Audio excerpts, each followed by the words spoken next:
Hello everyone. So our question is A has some coins. He gives half of the coin and two more to B. B gives half of the coins and two more to C. C gives half of the coins and two more to D. The number of coins D has now is the smallest two-digit number. How many coins does A have in the beginning? So student ये question UPSC सी set 2020-22 का PYQ है. So question में क्या given है कि ए के पास कुछ coins थे. ओके, उसने क्या किया, उसने बी को कितने कॉइन्स दिए हैं, half of the coins and two more. It means जो भी ए के पास कॉइन्स थे तो उसने क्या किया, बी को कितने कॉइन दे दिए, यानी खुद के पास जितने कॉइन थे उसका हाफ किया और प्लस टू, टू मोर, इतने कॉइन बी को दे दिए. Okay, now B gives half of the coins and two more अब टू द सी. तो अब बी क्या कर रहा है, बी के पास जितने कॉइन है वो सी को दे रहा है. सी को कितने दे रहा है, वो बी के पास जितने कॉइन है उसका हाफ और टू मोर. यानी कि अगर हम इसका हाफ करेंगे तो इसको टू से डिवाइड करेंगे तो क्या मिलेगा हमें, ए बाई फोर. यानी इसका हाफ ए बाई फोर हो जाएगा और टू का हाफ वन हो जाएगा. तो ये और प्लस टू मोर, दो एक्स्ट्रा दे रहा है. ठीक है, तो ये सी के पास कॉइन हो गए. अब सी के पास कॉइन कितने होंगे, ए बाई फोर प्लस थ्री. ये कॉइन जो है सी के पास है. अब सी ने क्या किया, डी को कॉइन दिए. अब डी को कितने कॉइन दे रहा है सी, अपने जितने उसके पास कॉइन है उसका हाफ किया उसने. इसका हाफ क्या हो जाएगा, उसका हाफ हो जाएगा A by eight plus three by two. तो ये हाफ हो गया प्लस टू यानी टू मोर. तो इतने कॉइन जो है वो डी के पास, डी को दे दिए सी ने. ओके, तो अब जो डी के पास नंबर ऑफ कॉइन है वो कितने हो जाएंगे, ए बाई एट प्लस ये three by two means one and half plus two, ये हो जाएगा थ्री एंड हाफ.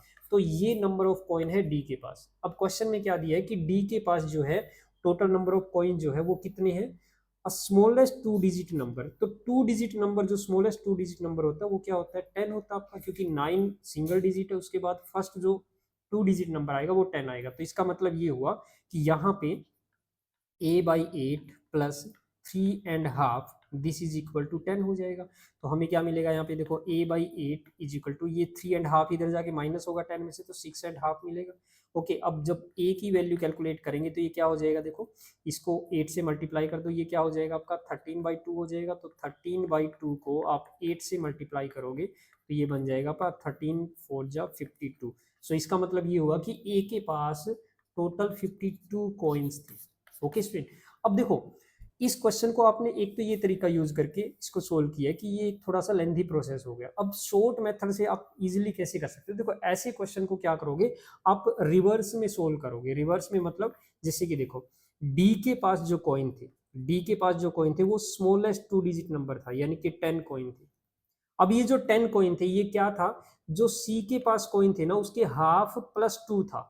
अब देखो इसको मैं क्या करता हूँ, इसको मैं ऐसे लिख लेता हूँ एट प्लस टू. ओके, मतलब ये क्या है, सी के पास जो कॉइन था उसका हाफ है और प्लस टू ये डी के पास हो गए.